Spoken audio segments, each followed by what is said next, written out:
The chill of the basement, a constant, clammy caress, had always been a peculiar comfort.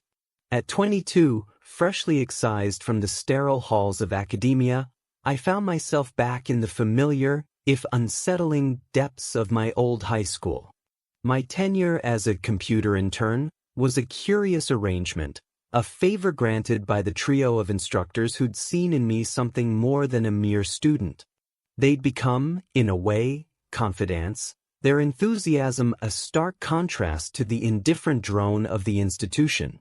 The basement, a labyrinth of forgotten equipment and tangled wires, was a realm unto itself. Amidst the chaos, however, was a sanctuary, a small, three-desk office, a haven of cool air, humming servers, and the flickering glow of a wall-mounted screen. Here, amidst the digital detritus of the school, I found a strange peace, a quiet hum that resonated with the latent, unknowable currents that seemed to permeate the very foundations of the building. Dave and Gary, my fellow denizens of the basement, were absent that day, their forms lost in the bureaucratic labyrinth above. I sat, a sandwich half consumed, when the shrill ring of the office phone shattered the quiet. A voice, tight with barely suppressed panic, informed me of the lockdown, of an intruder, possibly armed. The words, clipped and urgent, echoed in the cool, sterile air, a premonition of something profoundly wrong. The office, despite its comforts, was a cage.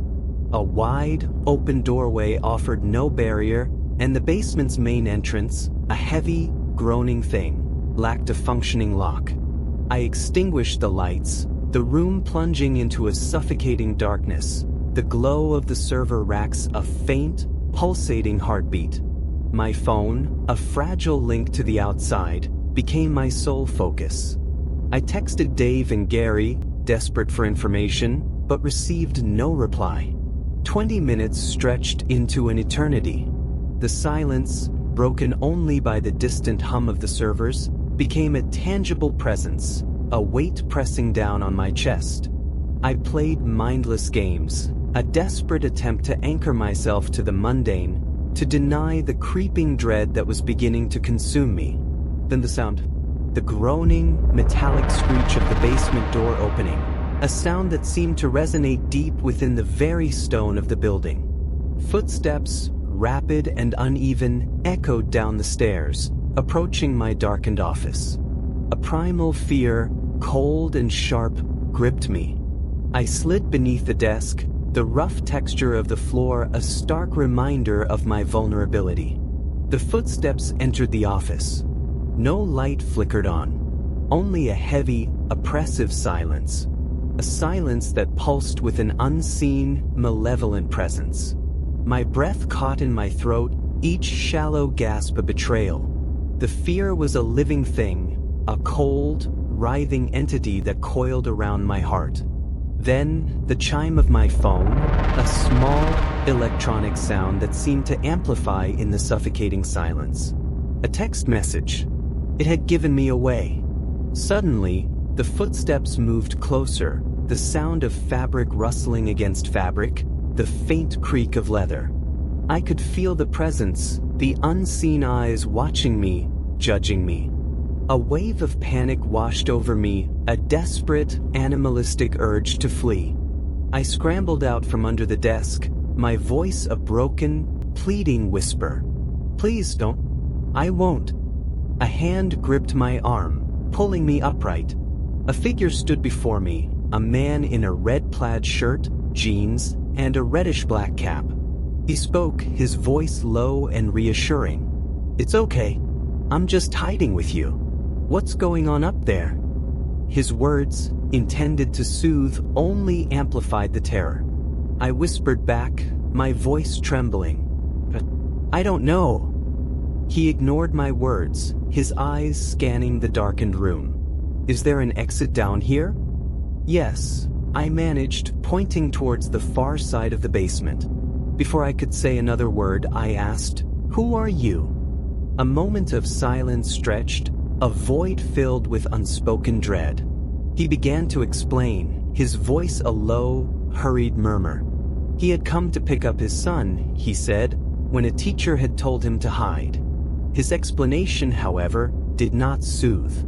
Instead, it ignited a cold, creeping suspicion. I looked down at my phone, the text message from Dave a stark reminder of the danger. Dude, this is _ crazy, some guy with a gun shot Mr. Buckley. He's wearing a red shirt and hat. Whatever you do, don't come upstairs. The words echoed in my mind, a chilling confirmation of my fears. The man before me, his red shirt and hat, his hurried explanation, it all coalesced into a terrifying realization. The man saw the dawning horror in my eyes. A flicker of panic crossed his face. I knew then, with a certainty that chilled me to the bone, that he was the one. My legs moved before my mind could process the decision. I turned and ran, a desperate flight towards the stairs, towards the light, towards any semblance of safety. The sharp crack of a gunshot echoed through the basement, the sound ricocheting off the metal surfaces, a deafening roar in the confined space. I felt a searing heat, a momentary flash of terror, as the bullet grazed the air beside me. I stumbled, my feet finding purchase on the rough concrete steps. I climbed, my heart pounding against my ribs, a frantic drumbeat against the silence of the basement. I burst through the door, into the relative safety of the school hallway. The police were there, their faces grim, their weapons drawn. The man, his face contorted in a mask of rage and desperation, emerged from the basement door, only to be met by a wall of armed officers. The chaos that followed was a blur. Shouts, commands, the metallic click of handcuffs. I stood, my body trembling, my mind reeling. Later, I learned that Mr. Buckley had survived, the bullet a near miss. The man, his motives shrouded in a haze of anger and resentment, had been apprehended. But the echo of the gunshot, the image of the man in the red shirt, the chilling realization of the danger I had faced, remained a dark stain on my memory. The basement, once a place of refuge, had become a symbol of the unseen horrors that lurked beneath the surface of the mundane. I knew, with a certainty that chilled me to the bone, that the darkness I had glimpsed in the basement was only a fraction of the vast, unknowable terrors that lay hidden, waiting to be unearthed. The sound of that gunshot, and the look in that man's eyes, would forever be etched into the deepest corners of my mind.